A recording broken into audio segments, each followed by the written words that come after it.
sommes dans un environnement où soit vous intégrez une communauté, soit vous créez votre communauté. Si vous observez bien, Dr Georges Bouellet a créé sa communauté qui s'appelle Ascovim avec ses équipes avec qui il est en train de cheminer. Si vous voyez bien, le Dr Ngou, il a créé sa communauté. Maintenant, les deux sont en train de se mettre ensemble pour créer leur communauté. Aujourd'hui, je veux me joindre à eux pour apporter aussi ma part à leur communauté pour que Startup Academy soit dans toutes les campagnes Ascovim. C'est un investissement personnel que je vais faire qui va débuter dès le mois prochain. C'est parce qu'on est fort qu'ensemble. Les pays se mettent ensemble. Ça veut dire qu'en Europe, l'Allemagne dit que non, nous sommes trop petits.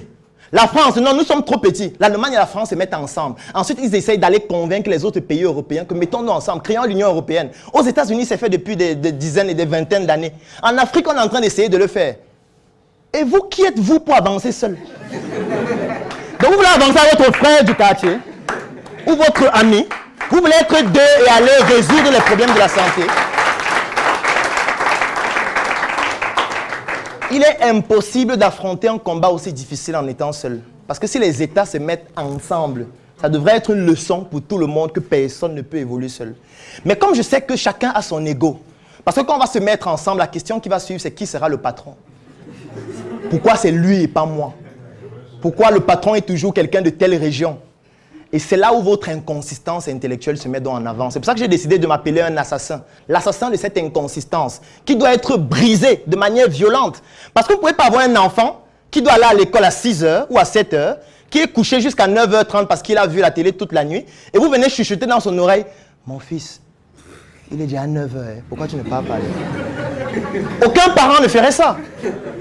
Parce qu'à ce moment donné, vous devez utiliser son cerveau limbique, c'est-à-dire vous devez choquer ses émotions pour que ça touche son comportement et ses attitudes, pour qu'il mémorise le fait qu'il ne doit plus jamais être couché à 9 h. Voilà les 3 fonctions du cerveau limbique. Il est donc extrêmement important pour changer des personnes qui ont un mental dégradé, que j'appelle l'inconsistance intellectuelle depuis des vingtaines, trentaines, quarantaines d'années. On ne peut pas être doux. Il faut être violent. Violent pas parce qu'on est contre eux, pas parce qu'on voudrait les choquer ou montrer que nous sommes condescendants intellectuellement, non. Violent parce qu'on voudrait que ça apporte un électrochoc dans le cerveau. Parce que même pour réanimer votre cœur, il faut un électrochoc. Pour montrer qu'en réalité, nous sommes en train de ronfler intellectuellement.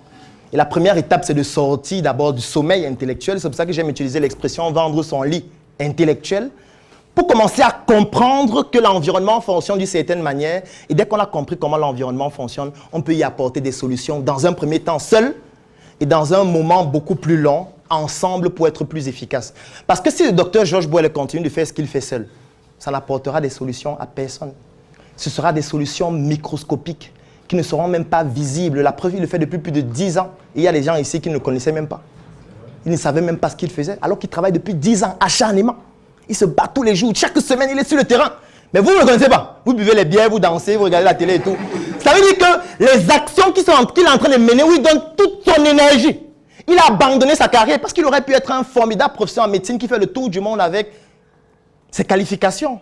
Un professeur agrégé, il aurait pu décider de continuer. C'est vrai qu'il est chargé de cours et qu'il peut même aller encore beaucoup plus loin. Mais je suis certain que sa carrière actuelle a été amputée par rapport à ses actions sur le plan associatif.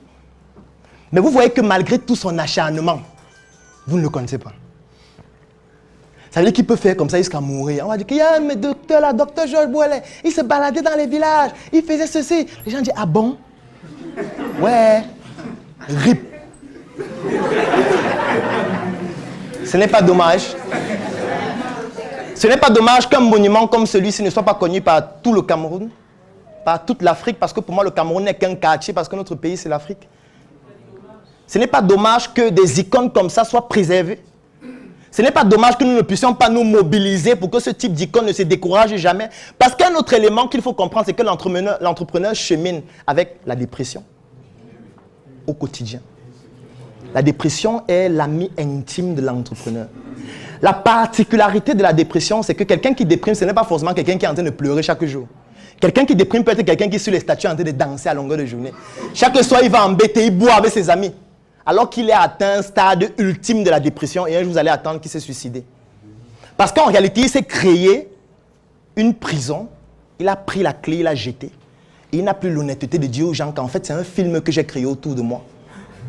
Et ce film, il est obligé de jouer le rôle du personnage, jusqu'à la mort, jusqu'au suicide.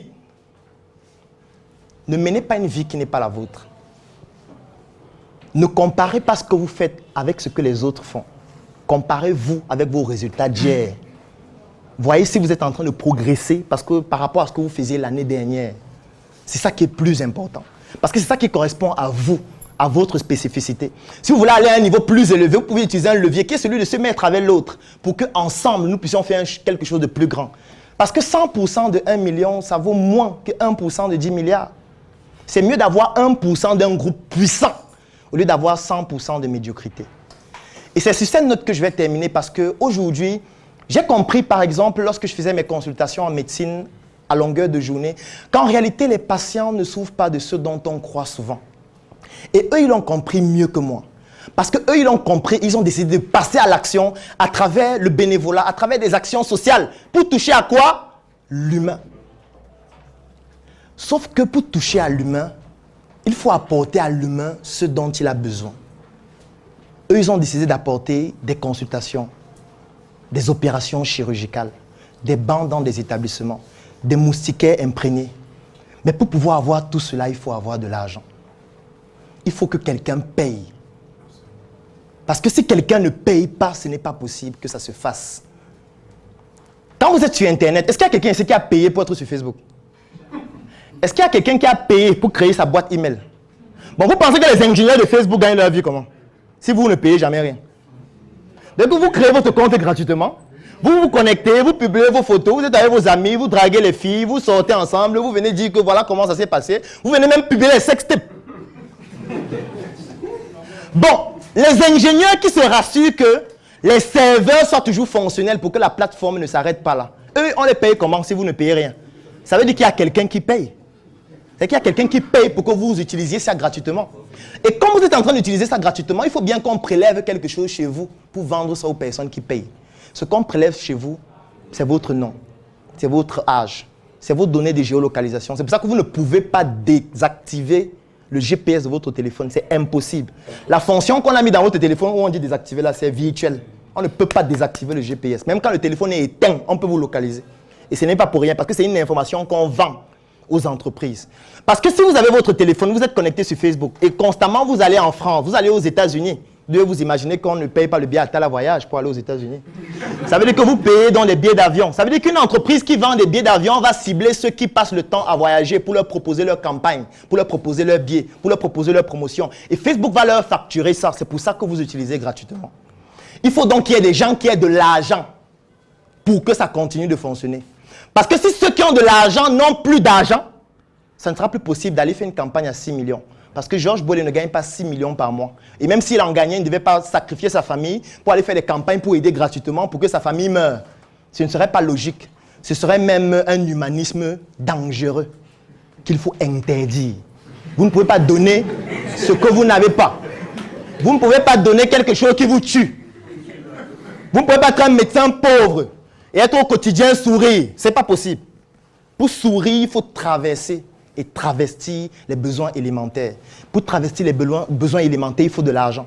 Moi, j'ai donc décidé de m'attaquer à la problématique de l'argent.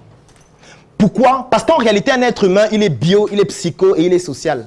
Il y a la partie biologique, oui, le fonctionnement des organes, le foie, le cerveau, etc. Mais le problème qui se pose, c'est qu'il y a aussi la partie psychologique qui est l'état d'esprit. Il y a la partie sociale qui est l'interaction qu'on a dans notre environnement. Et les trois sont liés. C'est pour ça que l'être humain a cette dimension tridimensionnelle qu'on appelle biopsychosociale. Si vous avez un problème psychologique, ça va attaquer les deux autres aspects. Si vous avez un problème social, ça va attaquer les deux autres aspects. Imaginez-vous, vous avez un patient qui arrive à l'hôpital, vous le consultez, vous trouvez que voilà, il a des maux de tête depuis 2-3 mois. Vous prenez votre ordonnance, vous dites paracétamol. Alors qu'il vient de perdre son emploi à cause de la Covid. Vous pensez que le paracétamol va résoudre ses maux de tête? C'est possible? Et qu'il finit de boire le para, il rentre à la maison, sa femme dit, on n'a pas mangé depuis le matin, les enfants sont là, on les a chassés à l'école. Et l'enfant ne connaît pas l'entrepreneuriat. L'enfant connaît le lait qu'il doit consommer. Il connaît les couches qu'il doit porter. Votre truc de l'entrepreneuriat, ça ne l'intéresse pas, il ne connaît pas de quoi il s'agit. Vous allez leur dire quoi? Que non, croyons au paracétamol, ça va aller. Il faut à un moment donné qu'on mette la problématique de l'argent sur la table et qu'on permette aux gens de gagner de l'argent pour que des initiatives comme celle-ci ne disparaissent pas. Parce qu'aujourd'hui, si nous étions tous riches dans cette salle, on devait dire, docteur Georges Boillet, vraiment la présentation est extraordinaire. Moi, je trouve que vraiment, tout le peuple doit soutenir ce que vous faites. Et pour ça, nous décidons de mettre une cagnotte de 2 milliards pour soutenir les campagnes pendant 10 ans. Ce n'est pas pertinent. Ça ne peut pas permettre de toucher plus de villages. Ça ne peut pas permettre de toucher d'autres pays. Mais comme on n'a pas d'argent, on dit... On dit vraiment, docteur Boile est trop fort, il est puissant. C'est un docteur qui fait des choses extraordinaires. Mais il y a deux choses que toi tu peux faire. Soit tu l'accompagnes à le faire, c'est-à-dire tu vas porter les sacs, tu vas porter le maïs et tout. Ça a un coût qu'il faut payer, il faut que quelqu'un paye. Soit tu décides d'être la personne qui paye. Parce que je suis certain que si c'est nous-mêmes qui finançons tout ça, l'impact serait beaucoup plus grand encore. Parce que nous pourrions choisir les orientations. Et c'est ça qui est aussi important. Nous pourrions décider de dire, OK, ce qu'ils sont en train de faire, nous allons faire des études scientifiques dessus. Et nous aussi commencer à être les meilleurs dans les publications scientifiques. Parce que vous imaginez le nombre de données qu'on a lorsqu'on opère autant de patients. C'est la publication scientifique qui en sort, qui est publiée dans les plus grandes revues internationales et que personne d'autre ne peut faire à un coût aussi élevé. Nous, ça devait nous appartenir. On devait se dire, le fait qu'ils aillent dans tous les villages. Dans les villages, on a des substances, on a des médicaments, on a des plantes médicinales. On pourrait faire des études scientifiques en même temps. Ça devait être moins coûteux. Parce qu'eux, ils se déplacent chaque dimanche ou chaque week-end. Ça veut dire que le fait qu'on n'ait pas assez d'argent nous ampute dans notre capacité à rendre beaucoup plus rayonnante ce type d'activité. J'interpelle donc chacun d'entre nous à mettre l'argent. Pas au cœur de sa vie. Parce que je sais que peut-être le cœur de votre vie, c'est votre copine, même comme le cœur ne bat que du sang. Et ne mettez pas les organes dans ce que je vais dire. Mettez l'argent à une dimension importante de votre vie. Sachez que sans argent, rien ne peut se faire. Les patients qui sont morts, les enfants qui meurent à l'hôpital en pédiatrie, là, 99,9%, c'est parce que de manière directe ou indirecte, il manque d'argent.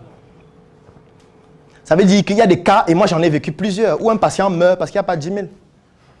Et il meurt. Tout le monde voit comment il meurt. Et on ne peut rien faire. Parce que quand moi je suis sorti médecin au début, moi je me disais, non, ce n'est pas possible. Comment quelqu'un peut mourir parce qu'il n'y a pas 10 000? Je dois dire stop à ça. Et moi dans mon hôpital, qu'est-ce que je faisais? Quand je consultais un patient, et une dame par exemple qui avait son enfant, elle dit, ouais docteur, les médicaments que vous avez prescrits, je n'ai pas l'argent. Je dis, ça coûte combien? Elle dit 7 000, je prends 7 000, je donne. Elle dit, Jesus. Vraiment, que le Seigneur t'accompagne. Mais le problème qui se posait, c'est la même chose qui est arrivée au docteur Boilet. Ça veut dire qu'elle va au quartier, dit qu'il y a un médecin là, il est extraordinaire. Il te consulte, il te dit ce que tu as, il te prescrit le médicament, il achète le médicament, il paie les examens. Tu n'as plus rien à faire, c'est lui notre sécurité sociale. Et ce qui se passe, c'est quoi? C'est que tu te rends compte que tu as de plus en plus de patients qui viennent et qui disent, je n'ai rien. Je n'ai rien. Et quand ils font ça, qu'est-ce qui se passe? Toi, tu touches combien par mois? Prenons même le cas où tu touches 1 million par mois. Tu ne peux pas aider tout le monde. Ce qui fait qu'à un moment donné, tu te dis non, je vais choisir entre ma famille et tout le monde, entre mes proches et tout le monde, entre moi-même, puisque je dois vivre, et tous les autres. Au fur et à mesure, tu deviens insensible. Lorsque quelqu'un dit que je n'ai pas d'argent, tu dis ouais, la mère, il y a les plantes, il y a le roi des herbes, ça fonctionne bien. Il faut boire ça. Il y a les feuilles de papaye, les feuilles de goyavier, tu chauffes. Tu mets avec un peu de sel, tu mets l'huile rouge, ça va aller. Parce que tu comprends que tu ne peux plus faire ce que tu faisais avant. Et tu deviens insensible. Parce que maintenant, même quand quelqu'un meurt, tu dis, bon, il est mort. De toutes les manières. Je me rappelle une fois, on était en garde dans un hôpital à Bafoussam, l'hôpital régional. Et à 23 h, il y a un patient qui court. Non, pas un patient, un garde malade qui court. Il vient dire, docteur, il y a un patient qui est mort aux urgences. Et les gens étaient en train de dormir. Les gens disent, est-ce que ça a une urgence?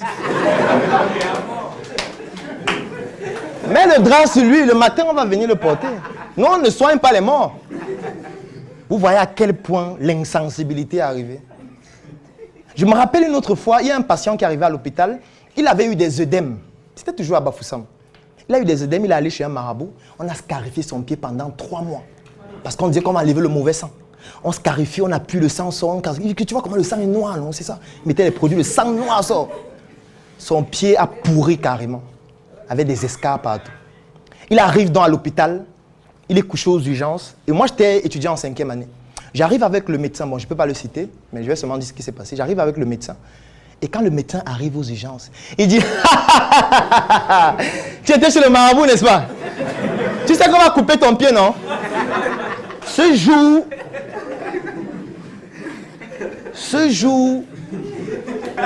je me suis demandé qu'est-ce qu'il fait là? Qu'est-ce qu'il fait ici? Parce que c'était extraordinaire. Ça veut dire, il a rien. Il dit non, on va couper ton pied. Parce que quand vous parlez, vous ne comprenez pas. Vous dites que c'est rien, je maîtrise. Tu vas maîtriser au bloc. Et effectivement, on l'a amputé. C'est moins rigolo, n'est-ce pas?